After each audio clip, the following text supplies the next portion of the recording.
Welcome back dear friends. जैसे कि मेरे क्लासमेट मेरे जूनियर है, आप अगर आपको ये वीडियो अच्छा लगता है तो लाइक करें, क्लियर, सब्सक्राइब करें ताकि मैं जितने भी वीडियोस अपलोड करूँ आप तक पहुंच जाए। मेरा आप क्लासमेट है, ऐसा नहीं है कि मैं आपको अच्छी तरीके से नहीं पढ़ाऊँगा। I will try to teach you best as possible and I will try to do it. Okay, तो मैं जितना भी चाहूँ अच्छा पढ़ाऊँ आप सबको, और आप भी मेरे साथ कोऑपरेट करें और चैनल को मोनेटाइज करने में मदद करें और लाइक करें, बेल आइकन पे क्लिक करें और सब्सक्राइब करें, क्लियर। तो मैं आपको अभी 6.6 क्लासिफिकेशन ऑफ कार्बोहाइड्रेट्स के बारे में बताने वाला हूँ। ये एग्जाम में पूछा जाता है, क्लासिफिकेशन ऑफ कार्बोहाइड्रेट्स के बारे में बताएं कि मोनोसेक्राइड्स और डाइसेक्राइड्स के अंदर डिफरेंस क्या है, और टेबलर फॉर्म में पूछा जाता है। आपको ये points by point tabular form में करना है, क्लियर, अगर टेबलर फॉर्म में पूछा जाए। तो मैं आपको डिटेल में बताऊंगा कि मोनोसेक्राइड किसे कहते हैं, डाइसेक्राइड किसे कहते हैं, क्लियर। तो ये हमारे पास बेसिकली क्लासिफिकेशन ऑफ कार्बोहाइड्रेट्स है। Carbohydrates are classified on the basis of number of monomers, saccharides units in the molecule. Carbohydrates are generally classified into three groups. Carbohydrate basically classify होते हैं basic number of monomers के अंदर, saccharides units के अंदर, in the molecules के अंदर। Carbohydrates basically तीन groups में क्या हुए, जनरली डिवाइड हुए, क्लासिफाई होते हैं। सबसे पहला हमारे पास है मोनोसेक्राइड्स, दूसरा डाइसेक्राइड्स, तीसरा हमारे पास पॉलीसेक्राइड्स हमारे पास आता है। अब हम मोनोसेक्राइड्स के बारे में पढ़ेंगे कि क्या कहते हैं। Monosaccharides are the simplest form of carbohydrates which are primarily produced during photosynthesis. Monosaccharides basically simplest form of carbohydrates होते हैं जो कि बेसिकली प्राइमरीली प्रोड्यूस होते हैं ड्यूरिंग फोटोसिंथेसिस। समझ में आ रहा है ना, clear. They are white crystalline solids and are soluble in water. ये बेसिकली वाइट क्रिस्टलाइन सॉलिड्स पाए जाते हैं जो कि वाटर के अंदर सॉल्युबल होते हैं। They are sweet in taste, sweet होते हैं टेस्ट में। Number of carbon atoms is different monosaccharides में रेंज फ्रॉम 3 to 7। मतलब जो मोनोसेक्राइड्स का जो रेंज होता है वो 3 to 7 होता है। Monosaccharides are named on the basis of number of carbon atoms in their structure. For example, triosis 3C, tetrosis 4C, pentosis 5C, hexosis 6C, etc. Monosaccharide basically उनका नाम दिया जाता है on the basis of their atoms, number of atoms. तो जैसे कि उनका structure होता है, तो फॉर एग्जांपल अगर मैं बात करूँ 3C जो हमारे पास होगा, हमारा ट्रियोसिस कहलाएगा। 4C कार्बन एटम होंगे तो टेट्रोसिस, और so on, clear. Most common monosaccharides are pentoses and hexoses. जो बेसिकली मोनोसेक्राइड्स होते हैं वो पेंटोसिस और हेक्सोसिस हमारे पास आते हैं। For example ribose is a pentose C5H10O5। Basically अगर मैं एग्जांपल की बात करूँ, राइबोस एक पेंटोस है क्योंकि C6H10O5 पाया जाता है फाउंड इन द न्यूक्लियोटाइड्स और न्यूक्लिक एसिड, जो कि फाउंड होते हैं न्यूक्लियोटाइड्स के अंदर, जो कि न्यूक्लिक एसिड से होता है। ग्लूकोज, ये हमारे पास इस फेमिलियर हेक्सोस। ग्लूकोज बेसिकली इसका जो फार्मूला है वो C6H12O6 है, जो कि फेमिलियर है हेक्सोस की है। Monosaccharides are not further hydrolysed, ये हाइड्रोलाइज्ड नहीं होते। If monosaccharides mostly pentose and hexose are in a crystalline form, they are found as open chain structure, but when they are dissolved in water they are converted into ring structure। Basically क्या कह रहा है, देखो, जब ये monosaccharides होंगे mostly pentose और hexose के अंदर होंगे, ये क्रिस्टलाइज फॉर्म में होंगे, तो ये क्या होंगे, एक ओपन चेन स्ट्रक्चर के अंदर होंगे। और अगर ये डिजोल्व करेंगे इसको वाटर में तो ये कन्वर्ट होगा टू रिंग स्ट्रक्चर, क्लियर। तो ये था हमारे पास सबसे पहले मोनोसेक्राइड। दूसरा हमारे पास है क्या, डाइसेक्राइड, जिसके बारे में मैं आपको अभी बताने वाला हूँ। Carbohydrates which release two monosaccharides on their hydrolysis are called disaccharides because disaccharides are formed due to the bonding of two monosaccharides। मतलब आईनी बात है, जब दो मोनोसेक्राइड्स क्या होंगे, एक दूसरे के साथ हाइड्रोलाइज होंगे, हाइड्रोलाइज मतलब मिल जाएंगे, डाइसेक्राइड्स हमारे पास बनेगा।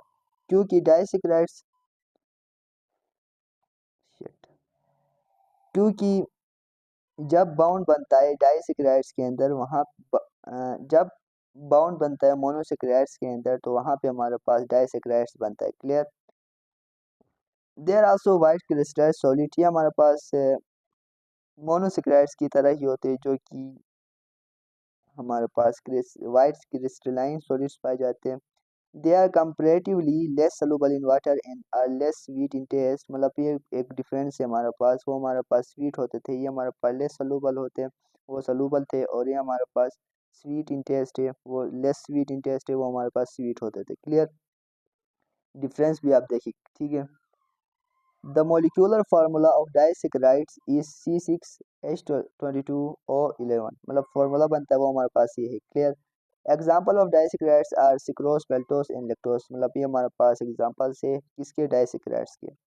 आगे हम फर्स्ट स्टेप बाय स्टेप पढ़ेंगे कि सिक्रोज किसे कहते हैं, मेल्टोस किसे कहते हैं, लैक्टोस किसे कहते हैं। अभी हम पढ़ेंगे सिक्रोज किसे कहते हैं। Sucrose is the most familiar disaccharides, most familiar disaccharide हमारे पास होता है, कॉमनली यूज्ड होता है स्वीटनर की तरह, and known as cane sugar कहलाता है, मतलब एक्ट करता है ऐसा स्वीटनर और उसे एक नाम दिया गया है जो कि केन शुगर कहलाता है। The sucrose is formed by the condensation of glucose and fructose releasing water molecules, मतलब ये सुक्रोज तब बनता है जब कंडेंसेशन होता है ग्लूकोज और फ्रक्टोज का, जो कि रिलीज करता है वाटर मॉलिक्यूल्स को।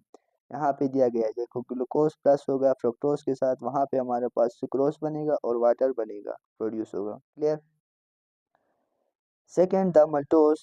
क्लियर। अभी हम maltose के बारे में पढ़ेंगे। maltose is also produced during hydrolysis of starch and glycogen ऐसा इंटरमीडिएट डाइसेक्राइड्स, मतलब ये भी प्रोड्यूस होता है ड्यूरिंग हाइड्रोलिसिस ऑफ स्टार्च और ग्लाइकोजन की दौरान, जो कि इमीडिएट इमीडिएट इंटरमीडिएट डाइसेक्राइड्स होता है। Clear.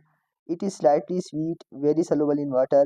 The maltose is formed by the condensation of two glucose molecules releasing a water molecules, मतलब ये स्वीट होते हैं और सलूबल इन वाटर होते हैं, और ये मल्टोज तब बनता है जब कंडेंसेशन होगा ग्लूकोज और टू ग्लूकोज मॉलिक्यूल्स का, जो कि रिलीज करेगा वाटर मॉलिक्यूल्स। देखो इधर दिया गया है glucose plus glucose which is equal to maltose plus water, मतलब इनके जो रिजल्ट प्रोडक्ट्स मिलेंगे वो हमें बस मल्टोज एंड वाटर मिलेगा। Clear.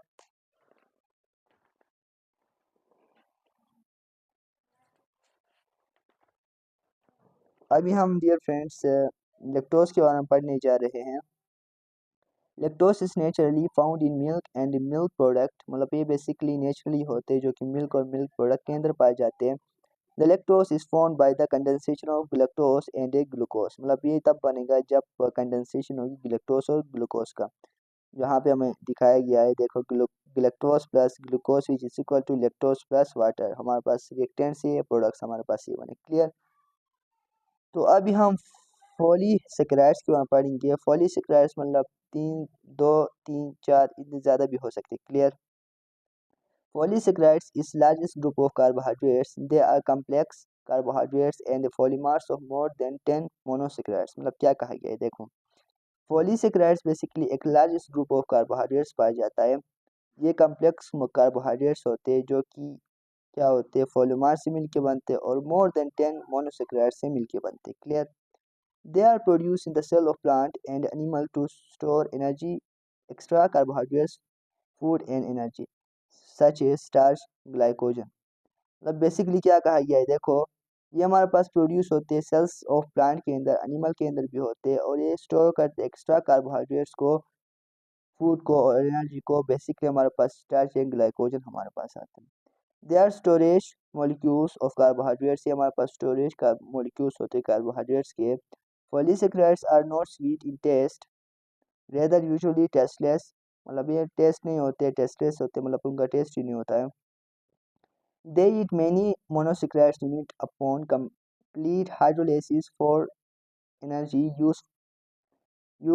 Polysaccharides are also structural component of cell wall in the cell of plants, cellulose, fungi, chitin and bacteria, for example peptidoglycan। मतलब क्या कहा गया है देखो, पॉलीसेक्राइड बेसिकली क्या होते हैं, स्ट्रक्चरल कंपोनेंट होते हैं सेल वॉल के, सेल ऑफ प्लांट के अंदर, जो कि सेलुलस बनाते हैं, चिटिन बनाते हैं, बैक्टीरिया के अंदर पेप्टिडोग्लाइकेन बनाते हैं। क्लियर। तो ये था हमारे पास 6.6, जिसके अंदर मैंने आपको डिफ्रेंशिएट किया है कि मोनोसेक्राइड, डाइसेक्राइड्स एंड पॉलीसेक्राइड्स। तो आगे हम 6.7 भी पढ़ेंगे। अगर आपको अच्छा लगे तो लाइक करें प्लीज़, सब्सक्राइब करें।